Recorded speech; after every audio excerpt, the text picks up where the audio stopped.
22번째 사연.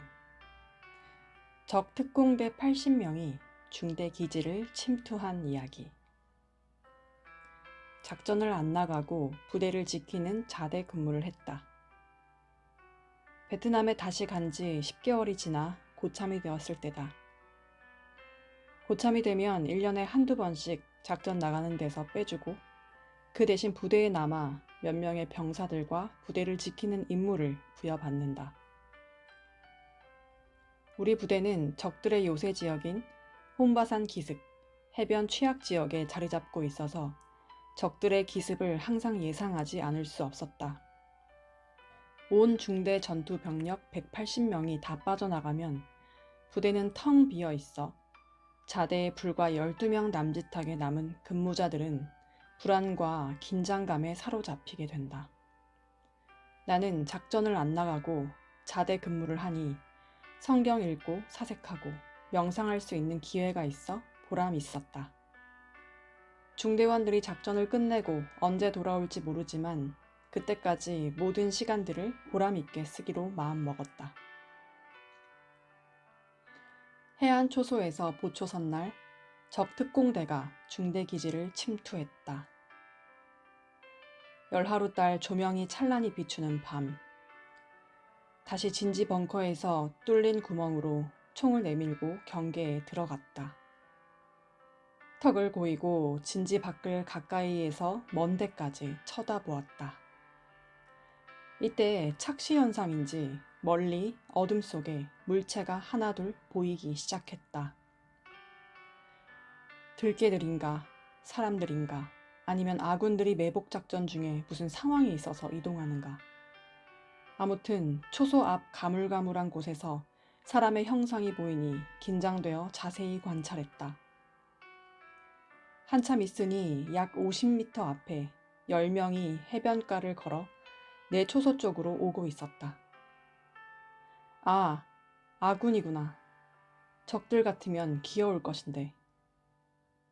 그들을 보니 베트남 민병대 같다는 생각이 들었다. 그들은 너무나도 태연스럽게 내가 근무 서고 있는 벙커 철조망 10m 앞 해변에 앉아 담배를 피우고 있었다. 적들이라면 몸을 숨길 것인데 전혀 자기를 숨기지 않고 있었다. 나는 계속 진지 벙커에서 틈으로 내다보았다. 이들도 철조망 가까이에서 진지 구멍을 쳐다보았다. 밖에서 진지를 들여다보면 달빛에 진지 안이 보이기 때문에 나는 일단 얼굴을 진지에 숨기고 쳐다보았다. 그들은 모두 기웃거리고 철조망을 만져보고 있었다. 그런데 아무리 자세히 보아도 아군인 베트남 민병대는 아닌 것 같았다.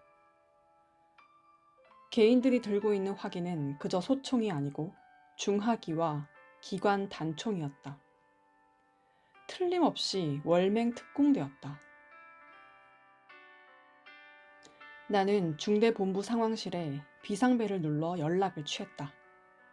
하지만 아무도 응답이 없었다. 비상 근무자가 졸고 있는 것 같았다. 이제 큰일 났다. 어쩌나. 오늘 밤 나에게 죽음이 왔구나 하는 생각에 순간 죽음의 공포가 밀려왔다. 나는 얼굴을 돌려 벙커 밖을 곁눈으로 내다보았다. 아까보다 인원이 더 불어 50명이 넘었다. 이 상황을 알리려 계속 중대본부 상황실로 비상신호를 보내도 응답이 없었다. 정말 애간장이 타고 미칠 것 같은 순간이었다. 초소에서 나와 도망치려 해도 그럴 수도 없었다. 계속 해변을 타고 적들이 걸어오고 있는 모습이 보였다. 너무나도 대담한 모습이었고 아무런 의식 없이 태연하게 오고 있었다. 정말 이 많은 사람들이 적들인가? 의심스러워 아무리 확인을 해도 적이 틀림없었다. 그야말로 새카맣게 걸어오고 있었다. 먼저 온 사람들은 뒷사람들이 다 올 때까지 기다리고 있는 것 같았다. 나와 그들 사이에 가로막힌 철조망은 초소와 겨우 3-4m 떨어져 있었다. 우리 중대의 다른 초소에서는 해변가 초소와 방향이 달라 이 광경을 전혀 볼 수가 없었다. 적들은 우리 중대 병력이 작전 나간 것을 확실히 알고 아주 마음 놓고 쳐들어오고 있었다. 내 앞 가까이에 있는 적들만 대강 세어보아도 약 50여 명의 인원이 확인되었고 그 뒤쪽 해변가로 10명 혹은 20명씩 앉아 있었다. 시간은 새벽 1시가 넘었다. 이들이 곧 중대 기지 안으로 쳐들어올 것 같았다. 나는 사형장의 사람같이 두렵고 공포에 사로잡힌 심정이었다. 적들의 무기를 보니 특공대가 확실했다. 일반 소총과 장총을 가진 자들이 아니고 특수부대 총을 무기로 가지고 있는 자들이었다. 내 벙커 진지에는 크레모아 4개를 설치해 놓았고 스위치만 누르면 터지게 되어 있었다. 적들은 지금 자신들이 크레모아 최대 살상용 폭탄 위에 앉아 있다는 것을 전혀 모르고 있었다. 크레모아를 모두 모래 속에 묻어놨기 때문이다. 크레모아의 위력은 그 하나가 700명이 총 한 발씩 쏘는 위력이고 살상거리는 50에서 100m다. 그 안에 있는 자는 벌집이 된다. 4대가 설치되어 있으니 2800개의 탄알이 동시에 날아간다. 내 손가락을 한번 움직여 누르면 전원이 전멸할 위기에 놓여 있다. 정신 일도 되니 생각이 신같이 날카롭고 예리해지며 힘이 생기기도 했다. 문제는 다 죽이느냐는 것인데 만일 다 못 죽이면 나머지와 내가 싸우게 되고 그러면 나도 죽는 밤이다. 전쟁은 하나님께 있으니 어찌해야 할지 물으며 기도했다. 적들은 선발대가 오던 해변 쪽에서 계속 한 명 한 명 거리를 유지하며 걸어와 이미 먼저 온 자들과 합류하고 있었다. 달밤이라 벙커 속에서 내다보니 그들의 동선이 훤히 보였다. 전쟁은 하나님께 있으니 이때 나는 하나님께 눈을 뜨고 기도했다. 내가 먼저 크레모아를 눌러 터뜨리지 않으면 결국 적들이 들어와 나를 꼭 죽이든지 생포하여 잡아갈 수밖에 없는데 어떻게 하면 좋겠느냐고 하나님께 간구하며 의논했다. 내 양심껏 하라는 뜻인지 아무런 응답이 없었다. 지혜로운 판단을 해야 하는데 혼돈됐다. 적들은 다시 철조망 밖에서 환한 달빛을 이용해 벙커 구멍으로 안쪽을 자세히 쳐다보며 확인했다. 나는 숨도 죽여가며 감쪽같이 숨어 은폐했기에 그들은 내가 있다는 것을 전혀 모르고 있었다. 하지만 벙커에 사람이 한 명도 없을 리가 만무하다는 듯이 그들은 포기하지 않고 7, 8번이나 별의별 자세를 다 취해가며 철조망 3m 밖에서 모가지를 황새 목같이 쭉 빼내밀고 벙커를 쳐다보았다. 나는 이때 적의 눈에 보이지 않게 해달라고 하나님, 성령님, 성자께 기도했다. 한마디로 말해서 애가 타고 간장이 녹는 순간이었다. 얼마 동안 몇 번이나 확인한 그들은 드디어 얼굴을 돌리고 뚜벅뚜벅 걸어가 자기 병사가 있는 곳으로 갔다. 나는 그때 숨을 몰아쉬었다. 아이고, 살았구나. 제발 내 입에서 기침만 나오지 마라 했다. 벙커를 확인한 그들은 무더기로 앉아있는 병사들에게 가서 무엇인가 이야기를 하고 있었다. 물론 벙커를 확인하니 사람이 없고 인기척이 전혀 없다고 말하는 것으로 그들의 마음이 읽어졌다. 나는 전날 밤과 이날 밤에 이 초소에서 근무를 서면서 내 앞에 밀려오는 적을 내가 살릴 수만 있다면 죽이지 않고 살려주겠다. 그 대신 나와 전우들도 살려달라고 내 심정을 털어 하나님께 기도했던 것이 생각났다. 생명들을 살려달라고 하늘을 우러러 간절히 서약 기도까지 해놓고 적이 내 앞에 온다고 죽일 수는 없는 밤이었다. 이 꼴 저 꼴 생각지 않고 나만 살려면 크레모와 스위치만 눌러도 20-30명은 죽고 벙커 안에 비상용 수류탄 20개를 까던지면 몇십 명은 살상할 수 있다. 그리고 나면 남은 적들이 철조망을 뛰어넘어 온다고 해도 명사수로서 화력 좋은 M16 소총을 연발로 갈기고 유탄 발사기를 쏘면 까짓것 충분히 싸워 해칠 수 있었다. 하지만 내가 미친 듯이 적을 사정없이 죽여 대살인자가 되기보다 이들을 사랑으로 끝까지 대하여 살려줘야 되겠다고 결심하고 하나님께 적들을 살려줄 테니까 나도 살려달라고 간절히 기도했다. 전능자가 능력을 부리지 않고서는 도저히 이 문제를 해결할 수 없었다. 나는 이 순간 성경에 나오는 엘리사 선지자의 사건이 생각났다. 바닷가의 모래알같이 많은 아람 군인들이 이스라엘 민족과 싸우고자 쳐들어와 성읍을 둘러쌌다. 이를 본 엘리사의 제자 게하시는 두려워하며 엘리사에게 도망가자 했고 엘리사 선지자는 그를 안심시키며 하나님께 기도했다. 엘리사의 영안이 열려 보니 하나님이 보낸 불말과 불번거들이 이스라엘에 쳐들어온 아람 민족을 막고 있었다. 이때 엘리사는 자기 제자의 눈을 열어 하나님이 보내신 불말을 탄 수많은 사자들을 보게 했다. 이를 보고 게하시는 심히 놀라워하며 안심했다. 결국 적들은 이스라엘 민족을 쳐들어오지 못하고 다시 오던 길로 돌아가고 말았다. 내 머리에는 이 같은 성경의 내용이 화면처럼 스쳐가고 있었다. 이 시간에도 불말과 불병거를 탄 하나님의 사자들이 이 적들을 막고 있다는 생각이 들었다. 다른 사람들도 해결할 수 없고 나도 해결할 수 없는 이 사건을 놓고 오직 하나님만이 해결할 수 있다고 믿을 수밖에 없었다. 그러나 하나님은 걱정 말라고도 하지 않으시고 나에게는 아무런 음성도 들리지 않았다. 시간을 보니 새벽 1시 50분이었다. 이제 2시가 되면 적들이 쳐들어오려는가 생각이 되었다. 이제 2시가 되면 적들이 쳐들어오려는가 생각이 되었다. 초조와 불안과 두려움과 공포로 다시 마음이 요동쳤다. 결국 오늘이 나의 마지막 베트남 전투의 밤이라 생각을 하고 단념을 했다. 크레모아의 귀중함도 깨닫고 총의 귀중함도 깨닫게 되는 밤이었다.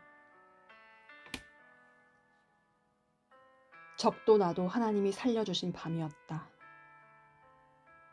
훈련소에서 총을 애인같이 사랑하라고 하더니만 이 밤에 불현듯 그 생각이 났다. 이왕 죽을 바에야 싸우다 죽자. 싸우다 보면 부대에 남아있는 병사들이라도 오겠지 생각하고 벙커에 스치는 달빛 아래서 크레모아 스위치 4개를 한데 모았다. 나는 아직 정신이 있었던 것이다. 정신이 나가 쓰러지기 전에 아무래도 내가 먼저 공격을 해야 되겠다고 생각하고 하나님만 불렀다. 그리고 예수님을 부르며 나를 빨리 도와달라고 했다.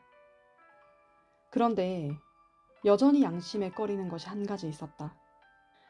근무 서려고 벙커에 들어와 기도할 때 하나님 앞에 이 밤에 죽을 생명들을 구해달라고 기도한 것이 내 신앙의 양심에 강하게 파도쳤다. 나와 이들의 생명을 불쌍히 여겨달라고 간곡히 기도했던 것이다. 이들을 죽이지 않겠다고 기도해놓고 죽일 수밖에 없는 운명이었다. 나는 성령님을 부르며 어떻게 해야 되느냐고 물었다. 이들을 감동시켜 빨리 가게 해달라고 기도했다. 새벽 2시가 되니 그들 중 3명이 널빤지를 메고 다가오고 있었다. 이 무슨 쇼를 하려는가? 나는 구경꾼이 되어 벙커 안에서 쳐다만 보고 있었다.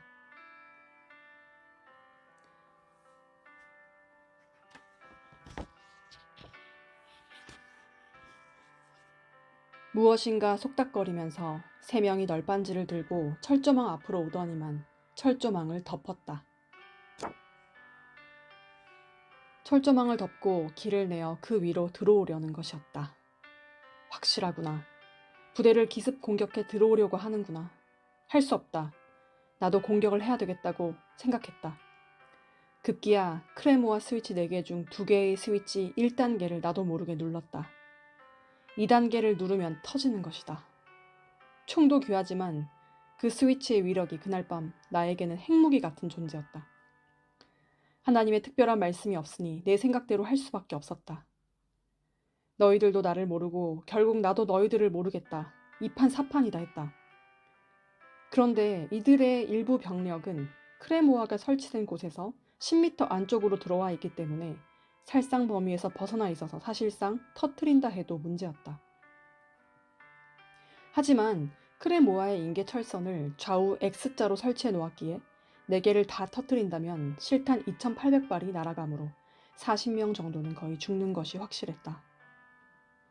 이렇게 사람을 잔인하게 죽여야 하나 생각하고 나는 마지막으로 뜬 눈으로 또 기도했다.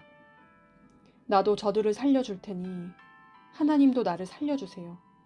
저들을 아무리 많이 죽여도 내가 죽으면 무슨 소용이 있겠어요. 제발 저들 좀 그냥 돌아가게 해주세요. 하고 간구했다.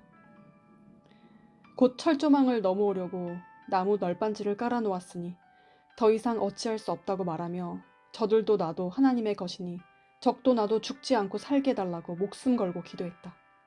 초소 구멍으로 들어오는 달빛을 피해 곁눈으로 밖을 내다보니 모두 서서 담배들만 피우고 있었다. 그들은 마지막으로 담배를 한 대씩 피우고 들어오려는 것 같았다. 눈을 뜨고 그렇게도 애타게 기도했으나 아무런 음성도 들리지 않고 깨달음도 없었다. 마음만 답답한 순간이었다. 어쩌면 하나님은 내가 행하니 너는 지켜만 봐라 하시는 것일 수도 있다는 생각이 들었다. 왜 하나님과 성령님의 응답이 없을까? 왜 예수님은 한마디도 안 하실까? 정말 내가 이런 상황에 있는 것을 보고 계신가? 외면하고 계시는 것은 아닐까? 나의 양심을 보고 계실까? 과연 생명을 얼마나 귀하게 보고 살상치 않는지 나의 행동을 끝까지 보고 계시는가? 죽는 날이라 응답도 없는 것인가? 하나님이 내 죽음의 때에 도와주는 횟수가 다 끝난 것인가? 하며 벙커 속에서 혼자 별의별 생각을 다 하지 않을 수 없었다. 그들은 담배를 다 피우고 나서 모두 일어나기 시작했다. 드디어 시간이 되었구나. 적들의 부대 침입 시간이 되었구나 생각했다. 내 예상대로 그들은 마지막 담배를 피우고 작전을 하려고 일어났다. 멀리 있던 자들도 일제히 일어났다. 아, 이때다. 지금 크레모아를 터뜨려야 된다. 지금 일어섰을 때가 기회다. 크레모아로 다시 손이 갔다. 터뜨리기 직전 운명을 하늘에 맡겼다. 이제 내가 스위치를 누르면 전투가 벌어지는 상황이다. 특공대 80명과 싸우는 80대 1의 전투가 되는 것이다. 저들을 살려주고 나도 살려고 했던 밤인데 이 길 외에는 없는가. 저들과 나의 생명을 살려달라고 해놓고 왜 내가 먼저 죽여야 되나. 내 마음은 끝까지 갈등하고 있었다. 나는 애간장이 타서 죄가 되어버렸다. 적을 먼저 죽여야만 내가 사는 비극의 순간이라 크레모아의 스위치를 쥔 손에 힘이 풀렸다. 나도 모르게 내 눈에서 눈물이 뚝뚝 떨어졌다. 사랑의 전쟁을 해야 나도 살고 저들도 살리는데 오 주 하나님이여 저들도 나도 용서하여 주옵소서. 이대로 꽝 하고 터뜨리면 저들과 나는 오늘 밤 한자리에서 죽겠지. 그리고 사람 죽인 죗값으로 인해 저들과 함께 나는 악한 일을 행해서 가는 괴로운 지옥으로 가겠지. 나 살아오라고 매일 새벽마다 추운데도 기도하는 어머니와 식구들이 애간장 태우며 편지 보내기를 적도 살려줘서 자기 부모께 돌아가게 하고 나도 살아서 부모께 돌아오라 했는데 또 하나님은 원수를 사랑하라 하셨는데 그러므로 반드시 전능자 하나님의 말씀을 지켜야 승리한다 하고 최종 판단을 했다. 잠깐 눈을 감고 다시 한번 마지막 기도를 했다. 하나님을 부르며 이렇게 하겠다고 고했다. 내 눈에는 뜨거운 눈물이 넘쳐 계속 흘러내렸다. 어린아이처럼 주저앉아 엉엉 울고 싶었다. 하지만 하나님이 나와 함께 하심을 절대 믿고 있었다. 나는 진짜 마지막 결단의 기도를 했다.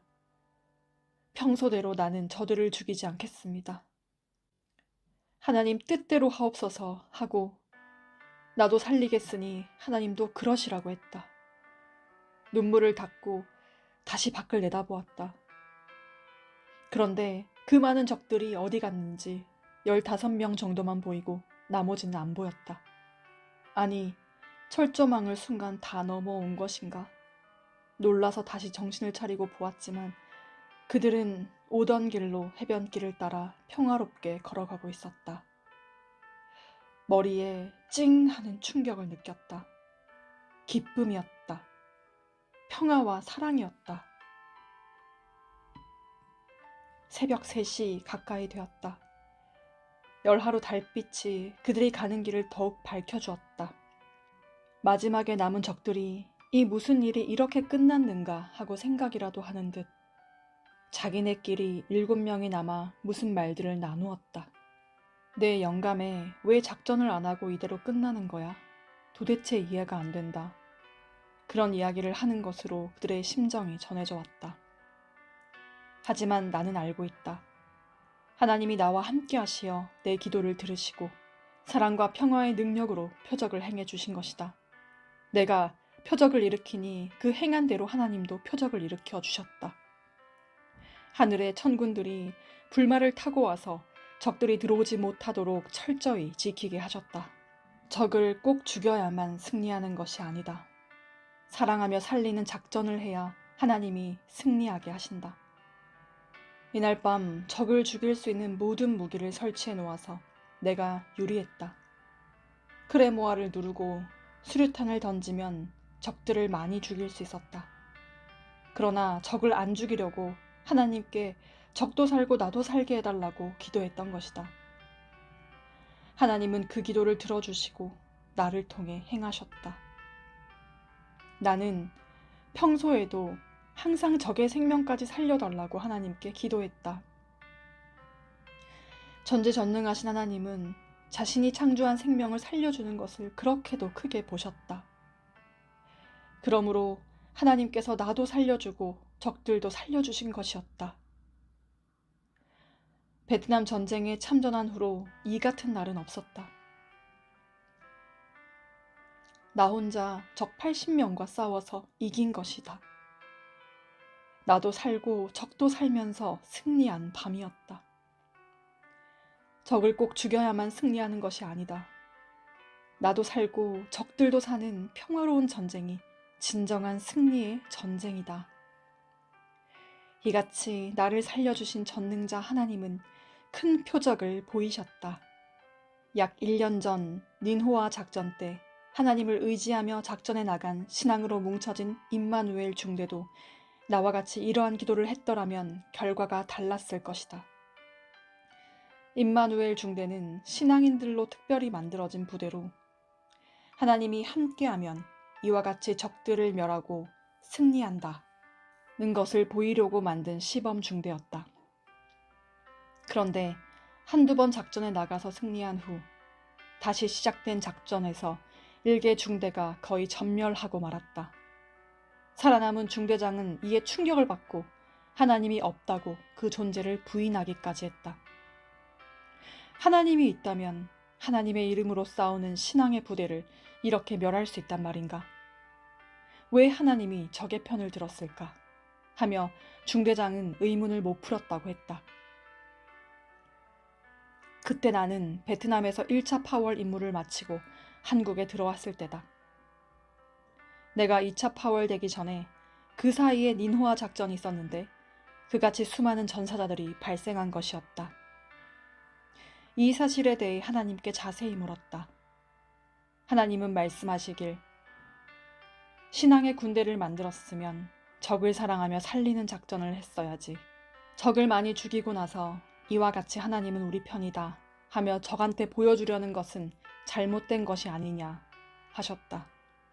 그리고 평화의 전쟁을 해야 한다. 사람 살리는 전쟁을 해야 한다. 사람 죽이려고 전쟁하는 게 아니다. 전쟁을 사람 살리려고 해야 되지 않겠냐 하셨다. 이러한 하나님의 뜻을 깨닫고 나는 그 의문을 풀었다. 임마누엘 중대도 나와 같이 적을 살리며 사랑의 전쟁을 해야 했던 것이다. 하나님이 함께하여 혼자서 적 특공대 80명을 이긴 것이다. 이날 밤 모든 상황이 끝나니 천군들은 파도치는 바다 위를 걸어 하늘로 철수했다. 마지막 남은 7명의 적들은 서로 장난을 치면서 오던 길로 해변을 따라 평화롭게 걸어갔다. 하염없이 부서져 비추는 달빛에 쳐다보니 그 모습이 사랑스럽고 평화롭기만 했다. 하나님이 사랑으로 덮어주신 모습만이 보였다. 적들이 오던 길로 돌아가는 모습을 보니 저 모습은 저들이 어릴 적 동네 어귀에서 달밤에 놀던 그 본성들이겠지라는 생각에 스쳤다. 서로 목을 껴안고 잡아 넘어뜨리며 장난을 쳤다. 그 순간 나도 철조망을 뛰어넘어 쫓아가 뒤에서 그들을 놀래주며 오늘 밤 진지 속에 있었던 따이안이라고 말하고 싶었다. 그리고 내가 행한 일을 말해주고 싶었다. 만일 내가 그들에게 말하면 그들은 어떻게 생각할까? 저 하늘의 하나님이 행하신 일을 말해주면 모두 신화 속의 이야기인 양 날이 새고 달이 지도록 듣고 좋아하며 기뻐 뛰겠지? 그들을 쳐다보며 보이지 않을 때까지 나는 눈으로 배웅해 주었다. 그리고 이날 밤 모든 일을 생각하며 하나님께 감사드렸다. 하나님은 대답이 없어도 옆에 계셨고 내가 애간장이 타 정신이 혼미했을 때도 나를 지켜주셨으며 이미 이날 밤을 정하사 나로 하여금 근무를 서게 했음을 깨달았다. 하나님과 함께하여 혼자서 적 특공대 80명을 이긴 것이다. 꿈같은 이 이야기는 나와 하늘만이 아는 일이다. 이 표적은 아무도 못 보고 오직 나와 하늘만 보았기에 역사의 증거로 남기기 위해 기록한다. 하나님은 내가 생명을 사랑하니 사랑하는 대로 대해 주셨다. 이날 하나님이 함께 하셔서 내가 사랑으로 적을 살려주니 하나님은 그들도 나도 죽지 않고 살게 역사하신 것이다. 베트남 전쟁 중 가장 두려운 공포와 지옥 같은 심정을 겪은 날이었다. 마치 고기가 도마 위에 놓인 때와 같았고 사형 선고를 받은 날과도 같았다. 하나님은 이런 곳에서 나를 살려주셨다. 이와 같이 아군도 적군도 서로 안 죽게 하는 방법으로 행하신 것이다. 내가 생명을 사랑하니 사랑하는 대로 대해주셨다. 서로 싸우는 처지였지만 나는 싸우고 싶지 않았고 서로 사랑하며 살기를 원했다. 하나님은 그것을 아시고 모두가 죽음을 벗어나 사는 방법으로 역사해 주셨다. 그날 밤 내가 적을 이기고 가슴에 훈장을 달고 다니면 그것은 적을 죽인 표시가 아니겠는가 하고 생각했다. 그리고 하나님께 나는 생명을 많이 살린 훈장을 받는 삶을 살겠다고 하였다. 그때 적들은 내가 벙커에 있는지 몰랐다. 그들도 알았다면 얼마나 좋았을까. 하나님은 그들에게도 깨우쳐 주셨을 것이다. 그날 밤에 적들이 왔다 간 것을 나중에 부대에서도 확인하여 알게 되었다. 우리 중대가 산으로 작전 나갔을 때 적들은 산에서 내려와 우리 중대 기지의 무기를 노획하러 온 것이었다. 부대마다 무기 창고에는 무기가 가득하기 때문에 그런 일이 많았다. 특공대는 항상 특수한 일을 한다. 빈 부대에 들어가서 무기 창고에 있는 무기를 노획해 자기 편을 무장시킨다. 그날도 특수부대가 특수한 임무를 과감하게 하러 온 것이었다. 이 같은 상황에서 나는 하나님과 같이 사랑의 싸움을 하였다. 가장 위대하고 지혜로운 싸움이었다. 누가 들어도 그때의 상황이 생생한 사실로 와닿을 것이다. 감동과 감화의 역사다. 전지전능하신 하나님은 이같이 개인도 가정도 민족도 세계도 지켜주심을 깨달아라. 한두 번이겠느냐? 지구 세상에서 수백 번, 수천 번, 수만 번씩 행하신 일들이다. 하나님은 복음을 전하는데도 계속 함께 하셨다. 하나님의 목적은 사람들이 하나님을 믿고 육신 일생 동안 영혼은 영원히 같이 사랑하며 사는 것이다. 이 일은 내가 베트남전에서 가장 충격적으로 겪은 일이었다. 나 혼자서 80명이 넘는 적들과 싸운 것이다. 사랑의 싸움이었다. 평화의 싸움이었다. 정신의 싸움이었다. 담대한 싸움이었다. 하나님은 나와 함께 무기를 쓰지 않고 싸우신 것이었다. 평화와 사랑의 전쟁을 하게 하시는 하나님은 역시 전지전능하신 존재자이시다. 천지 만물을 창조하시고 지구를 창조하시고 인류 80억을 한 명 한 명 통치하시고 다스리시며 만사를 90% 이상 쥐고 다스리시는 존재자임이 틀림없다. 나로 하여금 겪고 확인하게 한 후 온 인류에게 전하게 하시는 것이다. 전지전능하신 하나님의 행하심이 아니라면 이날 어떻게 일이 될 수 있단 말이냐. 나는 확실히 알기 때문에 하나님의 역사를 기록해 제2의 성경같이 남겨서 1000년 동안 모두 읽게 하려고 이 글을 쓰는 것이다. 이 글은 진실하다. 모두 사실이다. 내가 겪은 사실대로 진실하게 썼다. 지금 이 글을 쓰면서도 그때를 생각하며 하나님께 기도하니 그날 밤 내가 행하였노라. 내가 성령과 함께 너를 살리고 적들도 살렸노라 하신다. 그날 밤에 내가 죽었으면 하나님은 이 큰 섭리 역사를 나를 통해 펴지 못하셨다. 이같이 하나님은 나로 하여금 여러 고통과 죽음을 겪게 하시고 생명의 존엄성을 절실히 깨닫게 하신 후에 하나님의 구원 역사를 펴는데 쓰이는 몸이 되게 하셨다. 이런 전쟁 때만 나와 함께 하신 것이 아니라 하나님이 사명을 주어 지구촌에 복음을 전하게 하실 때도 계속 함께 하셨다. 70개 넘는 나라에 복음을 전해온 지금까지 하나님은 역사하고 계신다. 하나님이 행하신 일은 항상 엄청난 기적이었고 하나님의 뜻이 있는 곳에 사람들이 이해할 수 없는 표적이 일어났다. 많은 지구촌의 사람들이 하나님이 나를 통해 행하신 일을 듣고 또 이 시대 하나님의 생명의 말씀을 받아 전해줄 때 듣고 따라온다. 그동안 하나님이 하신 일을 나를 통해 전해 듣고 감격하며 전지전능하신 하나님은 이렇게 절대 존재하고 계시는구나 하고 따라온다. 또 그들에게도 하나님이 역사하사 하나님이 계심을 생활 속에서 보여주신다. 근본적으로 그들의 영혼을 살려 영혼이 잘됨같이 육신도 잘되게 도와주시는 것이다.